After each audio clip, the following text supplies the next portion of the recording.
Dear students, this is the part continuation of our discussion of consumption theory. Remember, we stopped in video 6 on the demand function part. So I'm going to present to you that part from 3 different sources.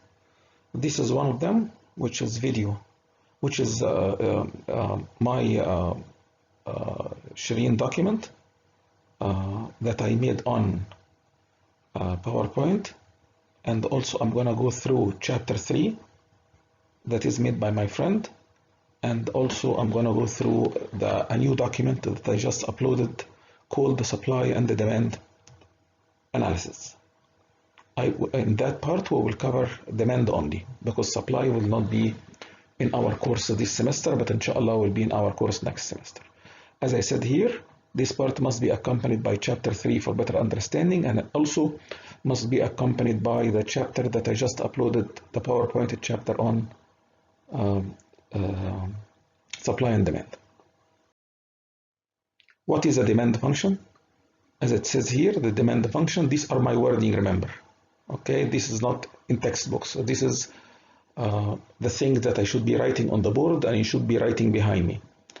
But since that there is no need for you to do that, and since that our classes are online, so now I made everything on Word documents or PowerPoint in order for the students to have the materials, in order to listen only without being bothered with what they should write and what they should not write.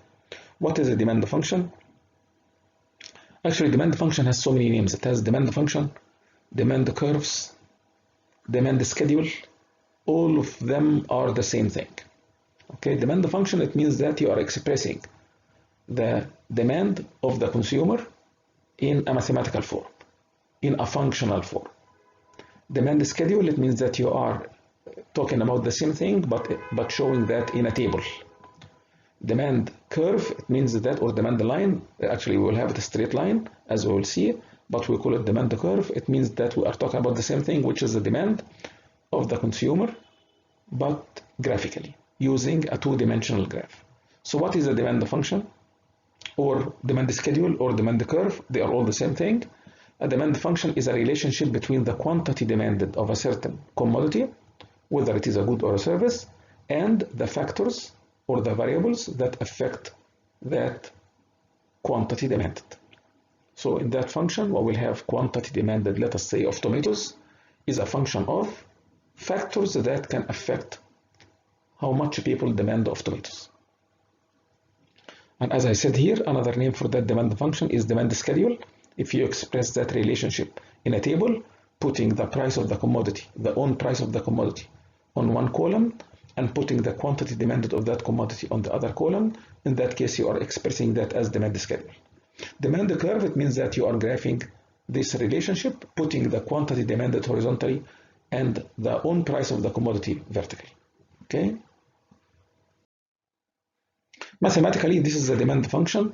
It is written as follows: QD, which is the quantity demanded of a certain commodity. Here I'm going to assume in that example to be beef. Why beef? Because it is fun to talk about.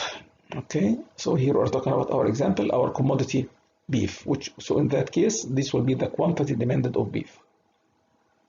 It's a function of, it means it is affected by PO, which is the own price of the commodity, which is the kilogram price of beef. How much the kilogram of beef is sold for. PS is the price of the closest substitute to beef, okay, which varies. It could be chicken, it could be fish, it could be lamb, it could be camel, it could be rabbit, it could be goose, it could be ducks, depending on your preference about what is the closest substitute to beef. In my opinion, the closest substitute to beef should be lamb, اللي هو لحم الغنم. Okay, because beef, remember, this is red meat. So the closest substitute to beef, which is cow's meat or buffalo's meat, is lamb. Okay, or mutton, اللي هو الغنم أو الخروف. And then PC is the price of the complement, the closest complement that when you eat beef, you eat with it. What do you eat with beef usually? It could be rice, it could be vegetables, Okay, it could be anything else. It could be bread. It depends on what is the thing that you eat when you eat that. What is the thing that you eat when you eat beef? Okay, okay. Because usually when you eat beef, you do not eat beef by itself. After that, we have I, which is income of the consumer. Definitely, income of the consumer affects the quantity demand of anything in life. Okay, and then tastes, whether you like beef or not. Okay, and then population, if you are talking about the quantity demand of beef in a certain neighborhood or a certain city or a certain country, and other factors that can affect the quantity demanded of a certain product, such as age, your gender, whether you are a male or a female, your religion, okay, whether you are, here religion includes everything in life, not only Islam, Christianity, and Judaism. It is much more than that. It includes if you are a Hindu, okay, if you are anything is there. Okay. Scientific findings, well, it's another factor that affects the quantity demand of whatever you consume. Customs, norms and traditions اللي هي العادات والتقاليد بتاعت المجتمع. It affects definitely the quantity demand of anything. Okay. In this example, we'll talk about beef. So in this case, our dependent variable is the quantity demanded of beef. Okay, so it is assumed to be, for example, the quantity demand the family will demand and consume per month, for example, or per week or per day, it doesn't matter. Okay. PO, which is the own price of the commodity. Okay, it means that the price per kilogram of beef, which is usually between 150 and 180, depending on, or 190, even depending on where do you buy it in Egypt. Okay, PS. Okay, so PO is the own price of beef because it is definitely affects how much will be demanded of beef. PS, which is the price of the closest substitute to beef. There are lots of examples, as I said. They could be in the Emirati society, like if you are in the Gulf, lamb, goats, chicken, fish, rabbits, ducklings, turkeys, goose, camels, all that are close substitutes. And we have the same thing here. But usually here, we do not eat that much lamb, we do not eat that much goats. Usually the close substitute to beef is actually chicken or fish. Okay, we also do not eat that much rabbits, we do not eat that much ducklings, we do not eat that much turkeys or goose, and we do not eat camels at all, to the best of my knowledge. PC is the price of the closest complement to beef. When you eat beef, what is the thing that you eat it with? It could be any vegetable, it could be rice, it could be pasta, like spaghetti or anything like that, depending on, again, your beef. It could be potatoes, it could be anything. In the Egyptian society, rice is the closest complement to beef, followed by bread, vegetables, or anything that you like to eat with beef. I, it is the monthly income of the family, measured in pounds or measured in anything, it doesn't matter. Taste is the taste of the consumer, whether you favor the product or you do not favor the product. Okay, you like it or you do not like it. Okay. Pop, it is population. Okay, if you talk about the demand for beef in a certain neighborhood, يعني حي معين من مدينة, or a city like Alexandria, or the whole country, okay, then definitely population, larger population will demand more, less population will demand less, definitely. Other social factors vary depending upon the product in question. In our example here, as we said, we are talking about the demand for beef, and as a result, remember the whole function is called the demand for beef. The dependent variable of that function is the quantity demanded of beef. Okay, so here we're talking about the demand for beef, and as a result, I did not put as a substitute product pork, for example. Why I did not put pork? اللي هو الخنزير. Since Muslims and Jews do not eat pork. I know that Christians eat pork, but Muslims and Jews do not eat pork, and that's why I put here. I put religion, because if you are a Muslim, if you are a Jewish, then you will never eat pork. If you are anything else, then you will eat pork. Okay, and so that's why our religion is an independent variable in our example, because it affects definitely the quantity demanded of beef. If you are, by the way, also Hindu, okay, or Hindi, remember Hindus, people in India, they worship cows, بيعبدوا البقر. As a result, they never eat cows. So if you're a Hindu, in that case, or a Hindi, in that case, then you will never eat beef because beef is a sacred animal, حيوان مقدس, and as a result, you do not eat it. Actually, you worship it. بتعبدها.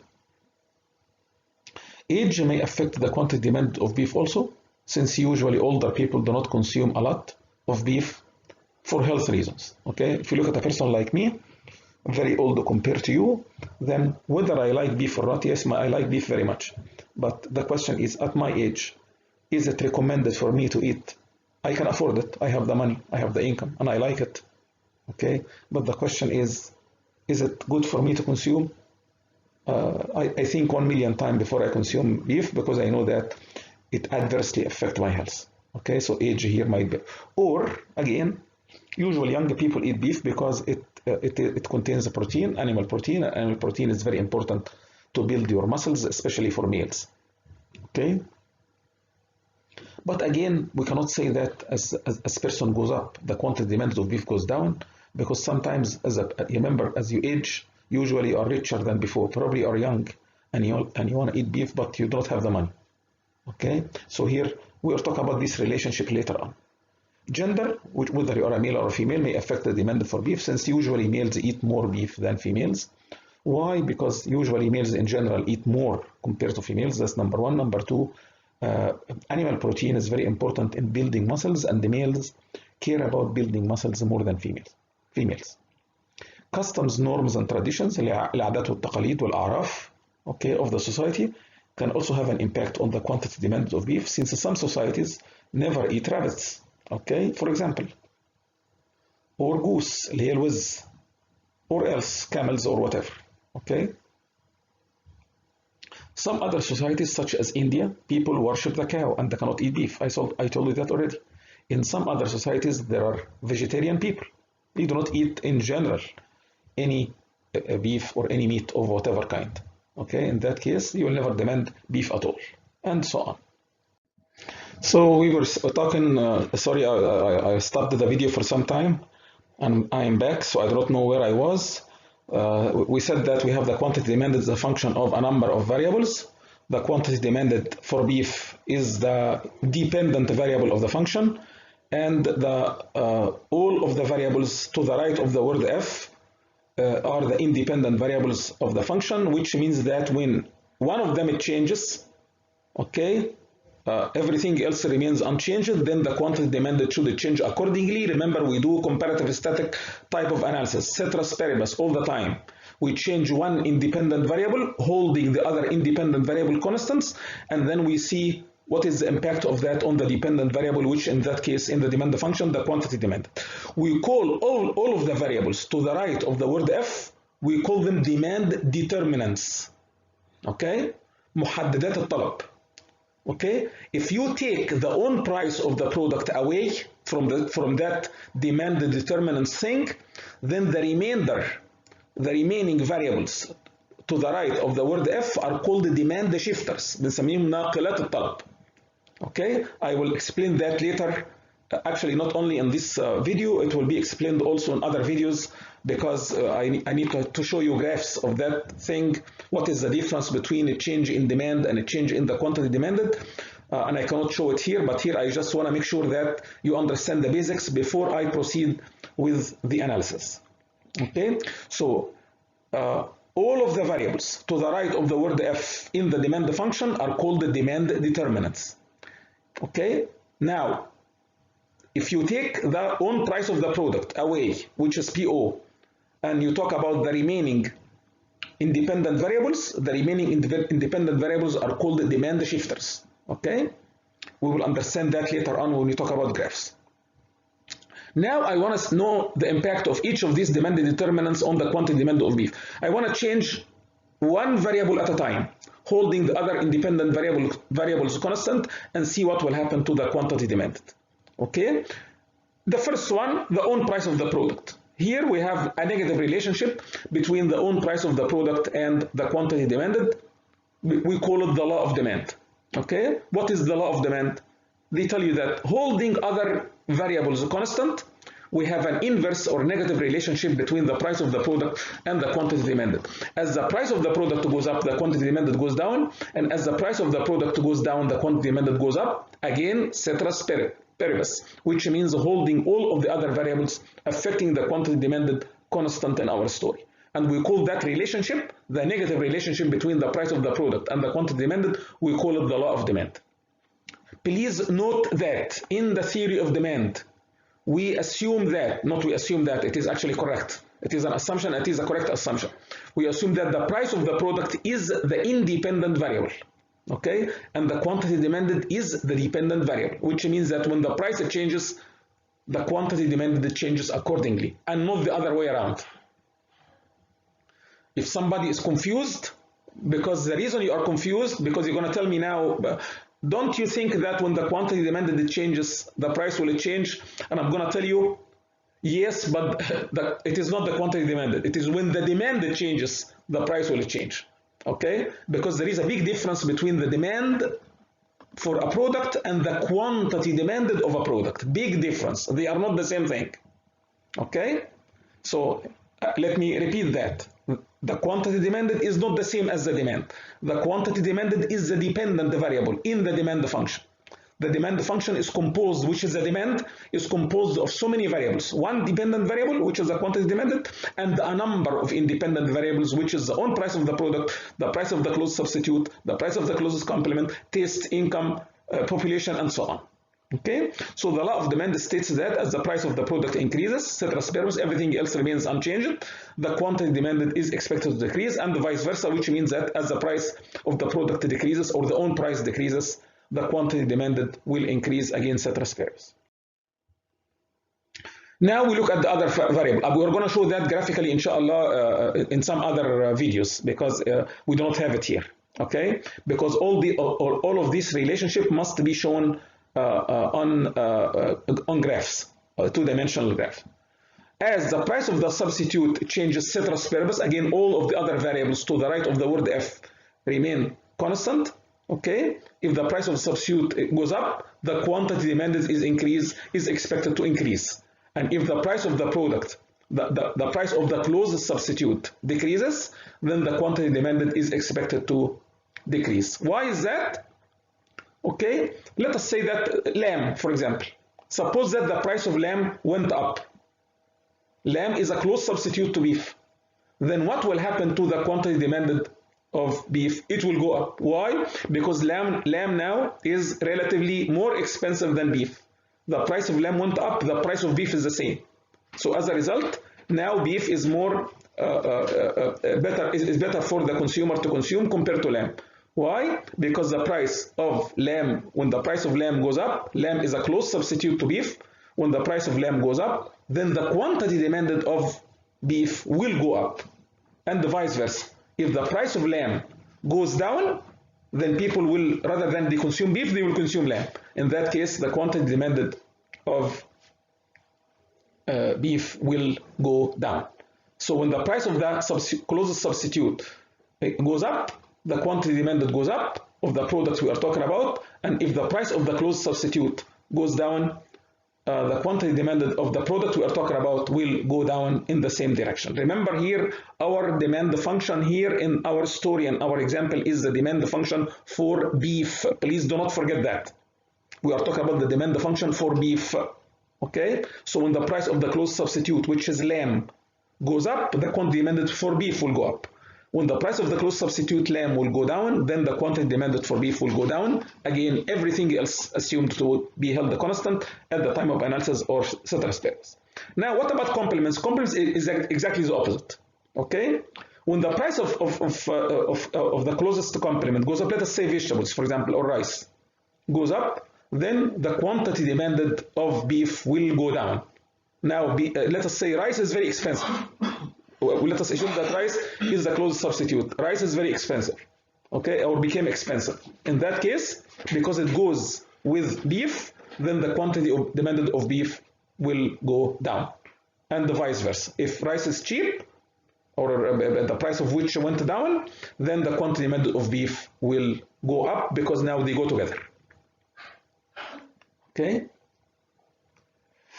As income increases, everything else remains unchanged or ceteris paribus, then the quantity demand is expected to increase and vice versa. Again, this is for most commodities. Okay, we call them normal commodities. Okay, normal commodities, these are the type of commodities where when our incomes go up, we tend to consume more of them. And when our incomes go down, we tend to consume less of them. Okay, because there are other commodities that are known as inferior or bad commodities, بنسميها سلعة رديئة. Okay, where as income goes up, actually we will not consume more of them, we'll consume less of them.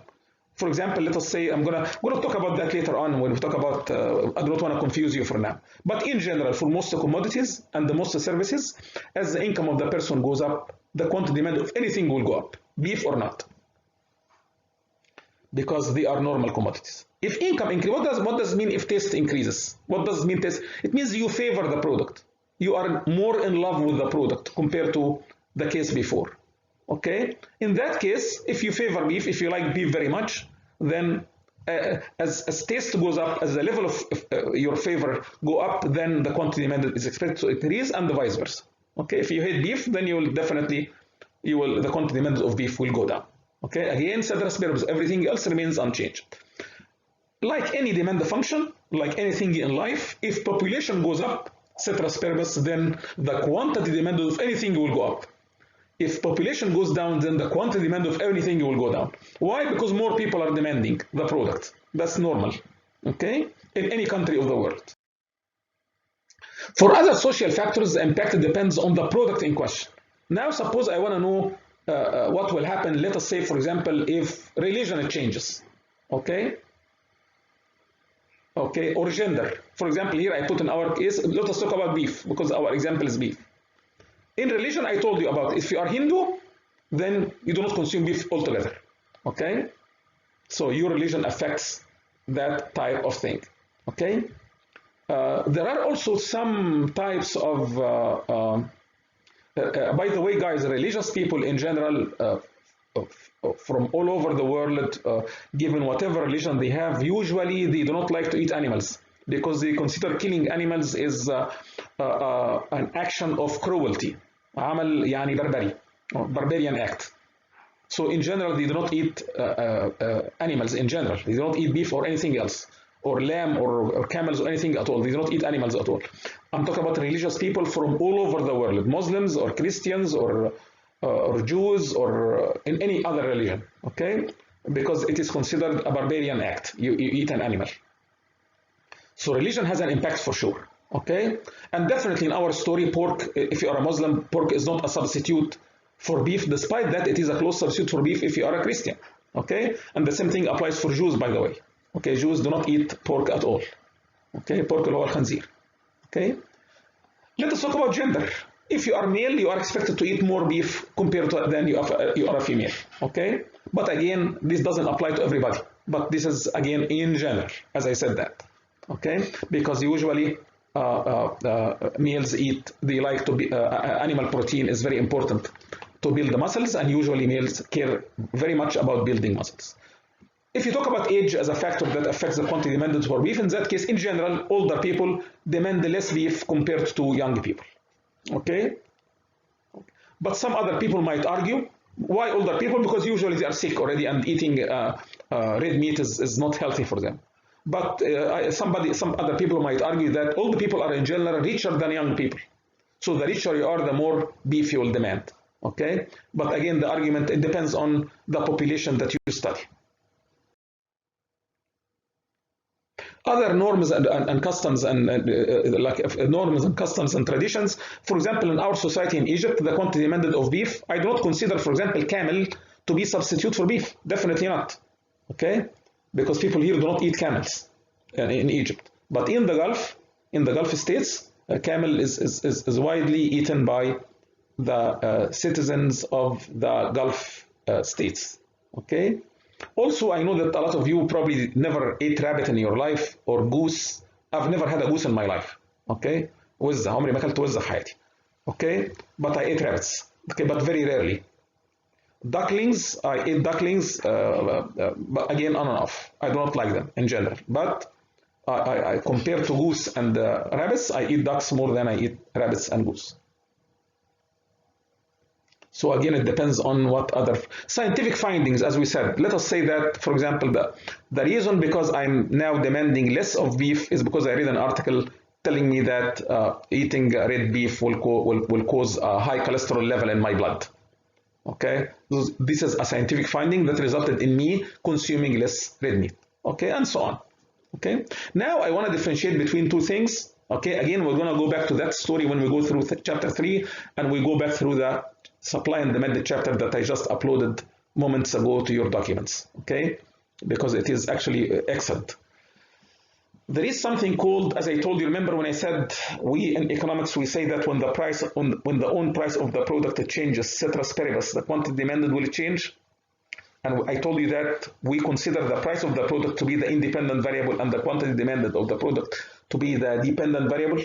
Okay, and one of you will come and say, yeah, doctor, when the quantity demanded changes, also the price will change. And I told you, no, it is not, because what you mean is that you mean a change in demand, not a change in the quantity demanded. Now we're going to talk about the difference between a change in demand and a change in the quantity demanded. A change in the quantity demanded for any product happens only when the own price of that product changes, ceteris paribus. Okay? So when the own price of the product, let us say, for example, of the demand function for beef, when the own price of beef, which is the price per kilogram of beef, it changes, everything else remains unchanged, then the quantity demanded of beef will change accordingly. We call that case a change in demand. A change in demand could be an increase in demand or, we call that a change in the quantity demanded, guys, okay? When a change to the own price of the product happens, ceteris paribus, and as a result the quantity demanded changes, we call that a change in the quantity demanded, okay? We call that a change in the quantity demanded.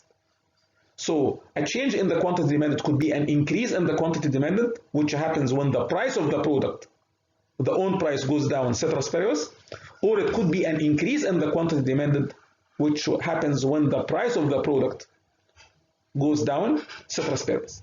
So an increase in the quantity demanded happens when the own price declines. An increase in the quantity demanded happens when the price of the product an increase in the quantity demanded happens when the price of the product declines. A decrease in the quantity demanded happens when the price of the product increases. Okay? We have an inverse relationship. Remember, we have the law of demand. We have an inverse relationship between the quantity demanded and the own price. Other things being constant, other things being the same, other things being equal, or ceteris paribus. As the price goes up, the quantity demanded goes down. As the price goes down, the quantity demanded goes up. Okay? As the price goes down, the quantity demanded goes up. We say that it is an increase in the quantity demanded. As the price goes up, the quantity demanded goes down. We say that it is a decrease in the quantity demanded. Okay? So a change in the quantity demanded happens only when the own price of the product changes, ceteris paribus. Okay? And here it says, if the own price of the product goes up, the quantity demanded will go down, ceteris paribus again, or the other way around. If the own price of the product goes down, the quantity demanded of the product will go up. When the own price of the product goes up, okay, then the quantity demanded goes up. We call that an increase in the quantity demanded. When the price of the product goes down, the quantity demanded, when the price of the product, goes up, the quantity demanded goes down. We say that it is a decrease in the quantity demanded.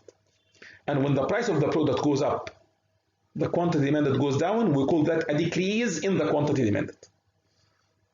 Sorry for the confusion. Let me say it one more final time. We have an inverse relationship between the price of the product and the quantity demanded. As the price of the product goes up, the quantity demanded goes down. Okay. Quantity demanded goes down as the price goes up. We call it decrease in the quantity demanded. When the price of the product goes down, the quantity demanded goes up. We say that it is called an increase in the quantity demand. Okay? When we graph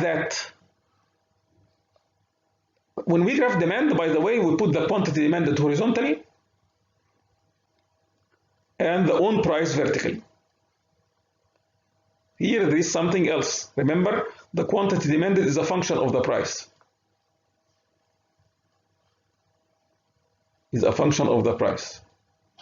But when we graph them, surprisingly, we put the price vertically and the quantity demanded horizontally, despite that the quantity demanded should have been put on the vertical axis and the price should be put on the horizontal axis. When I asked about that when I was studying in the States, they told me that it is a common mistake that all economists agree on.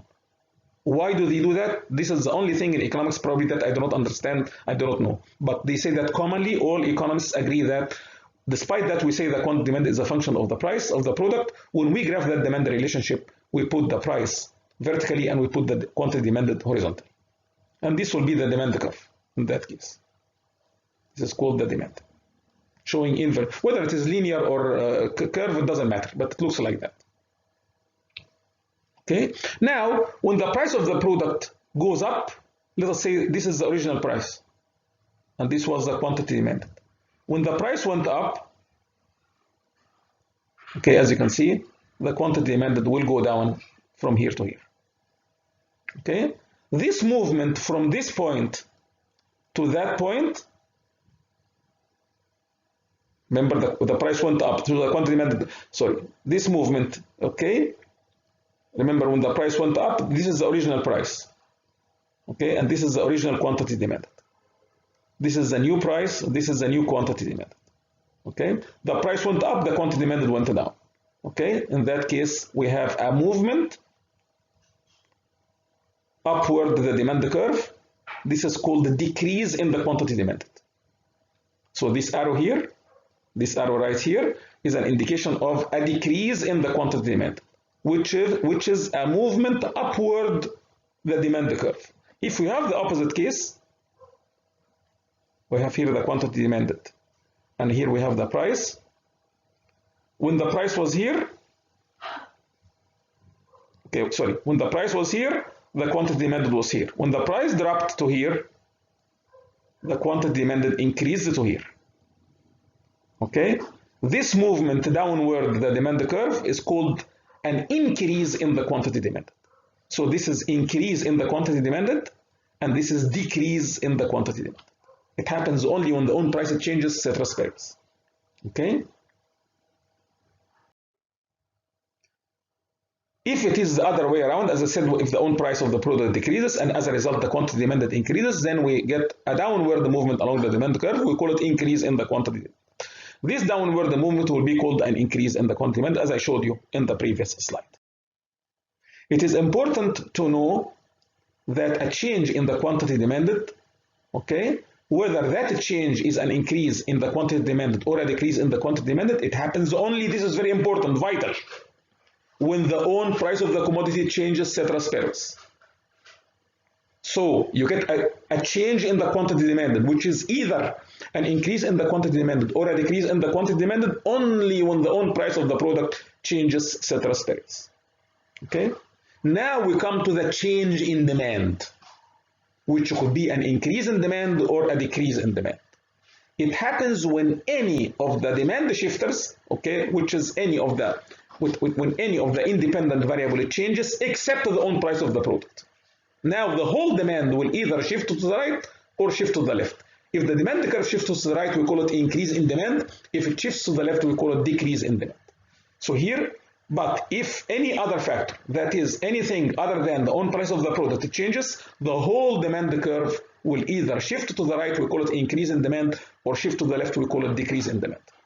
If the whole demand curve shifts to the right, it is called an increase in demand. If the whole demand curve shifts to the left, we call it a decrease in demand. Okay, and you will have, and let us show you, for example, something like this. This is Q, this is P. This is the original demand for beef. Okay, I'm going to call it D1. D1. Now, this is the demand for beef. This is the own price for beef. This is the quantity demanded for beef. Suppose that income went up. Okay, then the whole demand will shift to the right. It will be D2. Okay, income went up, demand will shift to the right. Population went up, demand will shift to the right. Price of substitute went down, demand for beef will shift to the right. Price of complement went down, demand for beef will shift to the right. Okay. Taste went up, demand for beef will shift to the right. Okay. Scientific finding that found out that beef is healthy will make the demand curve for beef shift to the right. You changed your religion. Before you were not eating beef, now you are eating beef, will change the demand to the right. Okay. All these are examples of having a case of an increase in demand. Okay. So an increase in demand can happen when the income goes up, the price of the complement goes down, the price of substitute goes up, taste go up, population go up, scientific findings support that you demand more, and so on. Okay, this is an example. For example, if price of the close substitute increases, okay, what will happen now? Let us say the price of lamb goes up, okay, or the price of poultry went up. Then the demand for beef will shift to the right. Why it will shift to the right? The demand for beef. Remember here in that demand function, this is demand for beef. Chicken here is not shown in the story. And any other variable is not shown in the story, because when you graph a demand curve, you have to put the price of the product vertically and the quantity demanded of the product horizontally. Okay, so the price of beef and the quantity demanded for beef and the demand for beef. Now we are talking about what will happen to the demand for beef when something else changes. Okay, so the price of poultry is not shown in the story here. But when the price of poultry goes up because it is a close substitute to beef, then the demand for beef will increase. Demand for beef will increase. It means that more will be demanded despite that the price of beef is the same. Okay, let me show it to you here. This is price of beef. This is quantity demanded of beef. This is the original demand for beef. I'm going to call it D1. Now the price of beef, the price of poultry went up. Then the demand for beef will shift to the right. What does it mean, shift to the right? It means that despite the price of beef is the same, it was, let us say, 150 pounds a kilogram. Before the price of chicken went up, we were consuming, let us say, 100 kilograms. Okay? The price of beef is the same, but because the price of chicken went up, now the quantity demand of beef became 130 kilograms. This is the meaning of this shift to the right is called an increase in demand. Okay? If this increase in demand can happen because the price of the substitute product, close substitute, goes up, or the price of the complement product goes down, it will have the same impact. Okay? Or taste and people favor beef more than before, it will shift to the right. Population increases will shift the demand for beef to the right, and so on. Okay? We have graphs. We're going to look at these graphs later on. Now I'm going to stop this part of my lecture, and then this part again will be repeated with graphs in the other two videos that I will be making. One of them from chapter 3, a continuation of chapter 3. I'm going to call it chapter 3 part 2 because I already uploaded part 1 for you. And I'm going to cover a new chapter that I uploaded for you, which is very helpful. It's called Supply and Demand Analysis. Thank you very much. Let us wait for the other video, inshallah, next time. Bye-bye.